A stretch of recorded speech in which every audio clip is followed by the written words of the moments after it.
Okay, so now we're going to talk about the pillars of heartfelt communication. So let's dive into the three pillars, which are authenticity, empathy, and active listening. So we're going to unpack each of these in a little bit more detail. So the first one we'll start with is authenticity. So being genuine and true to your interactions. So authenticity in communications involves being genuine, right? Saying the things that you genuinely feel and believe. So this means your external expressions align with your internal feelings and thoughts. You're not saying something and then inside it's like, no, that's not really what I meant or not really what I'm meaning. How many of you have been in that position? And I know all of us have. I mean, I have multiple times, right? You say something and it's like, probably shouldn't have said that. So note that it's okay. So to achieve authenticity, you need a few things. You need self-awareness, consistency, vulnerability, and transparency. And the self-awareness part is understanding your own values, beliefs, and emotions. This is the foundation of authenticity, and it requires introspection and being honest with yourself, right? How many of you have, and I mean, you guys have already done that when we asked you the first question of what are your hurdles with heartfelt communication? That's part of your self-awareness piece.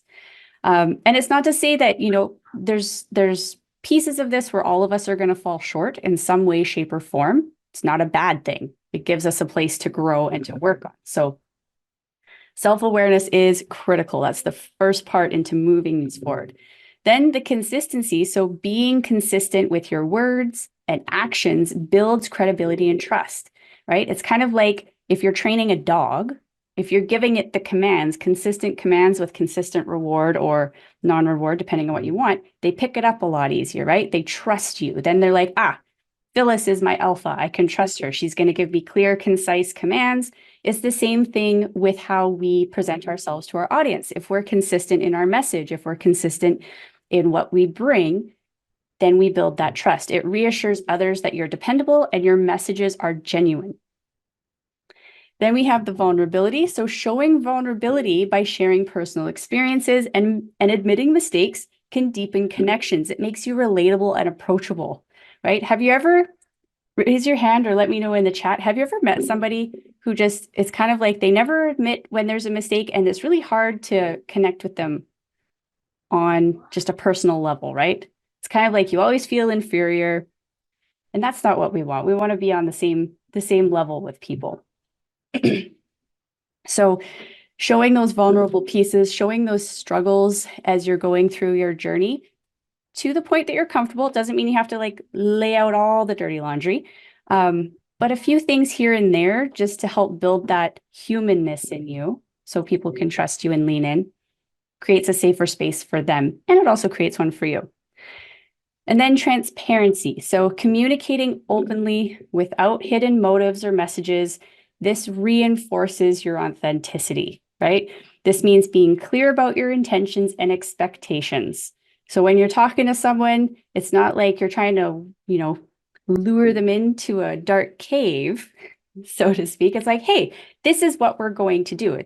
There's how we do our classes, right? We tell you what we're going to teach you. We teach you the thing we told you we're going to teach you. And then at the end, we tell you what we taught you, right? It's that same thing. So people know going forward exactly what's going to happen or what they can expect. So authenticity, it's not just a practice. This is the pulse of credibility. It's all about aligning words with true feelings and thoughts, ensuring that messages not only inform, but they resonate with sincerity. When you communicate authentically, you reassure clients that their health journey is supported by someone who truly believes in what they teach and what they recommend. Okay. Now, the next pillar is empathy. So this is the ability to understand and share the feelings of others. It's not just, recognizing emotions, but also actively valuing the other person's perspective. And by the way, every single one of you that I've had a one-to-one conversation with, you all do this really, really well. So in order to achieve empathy, again, you need four things. So emotional intelligence, validation, perspective taking, that's it. And then a compassionate response. So the emotional intelligence this is where empathy requires recognizing emotions in others and responding appropriately, right? If someone is really upset, like emotionally upset, coming at them from a very cheerful place is probably not going to be received very well. Not saying that you can't be cheerful, but you probably tone it down. You're not going to be like, oh my gosh, this is like, coming in really bubbly. You would most likely tone it down a little bit for them and be compassionate with them. Your eye contact is going to change. Your face, the expression on your face will most likely change. So it involves reading non-verbal cues and understanding the context of emotions, okay? Then there's the perspective taking. So trying to see the situation from the other person's viewpoint. In a sense, putting on their shoes and just being like, okay, how would this look like if I was in their shoes? It's about asking questions to gain more clarity and showing genuine interest in their experience, right? Getting more information so you can help unpack some things for them. Not necessarily for them, but it'll help them unpack some things. Then the validation part, so acknowledging and accepting others' feelings and experiences without judgment. That's the hard part of it. And the other thing to remember is that validation doesn't necessarily mean agreement, but it conveys respect for the perspective. So just because you're validating how they feel doesn't mean you have to completely agree with it, but it does show that you respect them enough to validate how they're feeling. Okay. And then there's the compassionate response. So responding to others' emotions with kindness and understanding. Empathetic communication aims to provide comfort and support, not to fix the problem immediately. I think we talked about this before. Ladies, this will be mostly for you. And for the gentlemen on here, you might relate to this from the other side of it. How many of you have gone to your husband with a problem or spouse or, a significant other, and all of a sudden they're like, oh, let's just fix it. But you don't really want to fix her. You just want to voice it out, air it out. You want someone to just listen, right? Have we ever been there?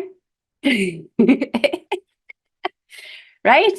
I know. My husband, I've been there a few times too. I'm like, listen, I'm not looking for a solution because I've already fixed it. I just need to voice the frustration here. Okay. That's where the compassionate response comes into play, where you can just listen.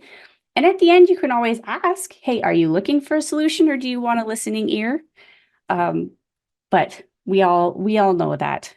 We all know that challenge. So empathy sits at the heart of a wellness educator's ability to connect. If you think about what we do, we're helping people with their health.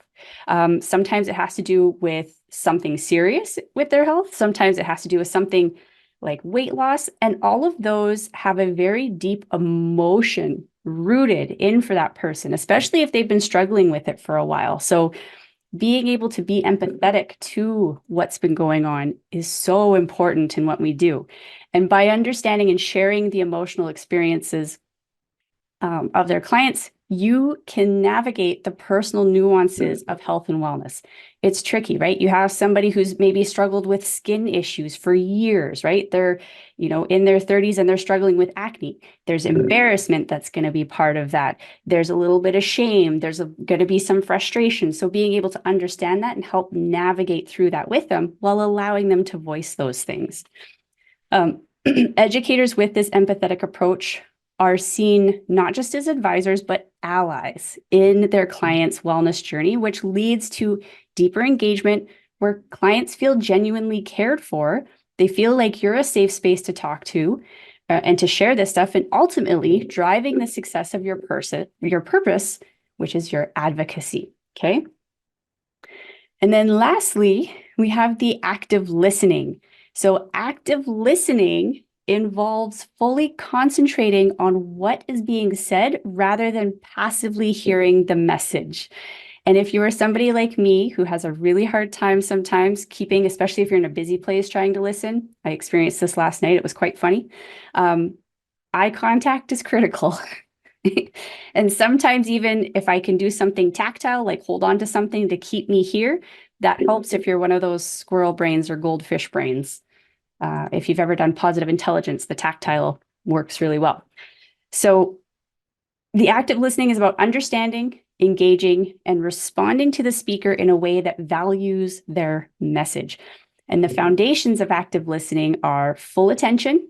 They have your undivided attention, reflecting and clarifying, nonverbal cues, and then feedback.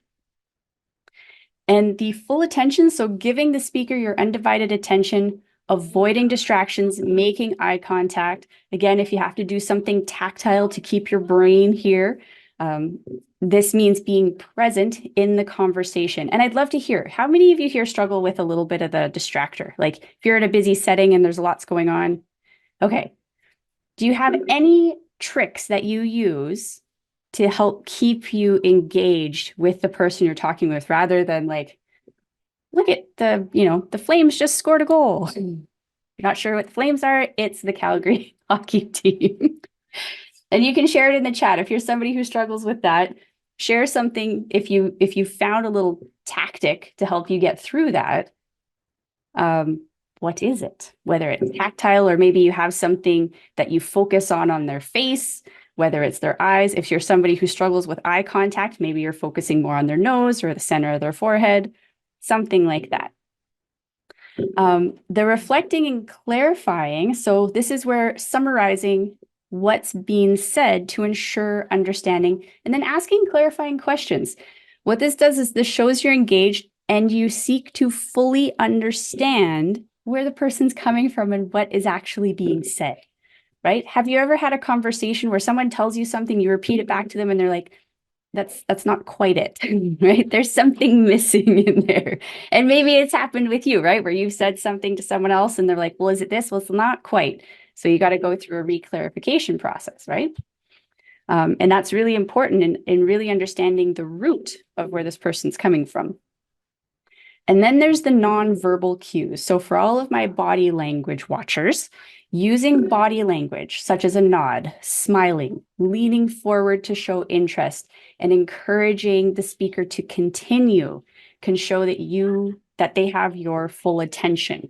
And sometimes too, those little like nods can also help keep that goldfish brain from being like, what's happening over there? Why did that kid throw a chicken wing? That type of stuff. And then we have the feedback. So offering feedback that is relevant and constructive, demonstrating that you've processed the information and are now contributing to the conversation. Those are the main parts when it comes to active listening. And really and truly, active listening is a superpower for wellness educators.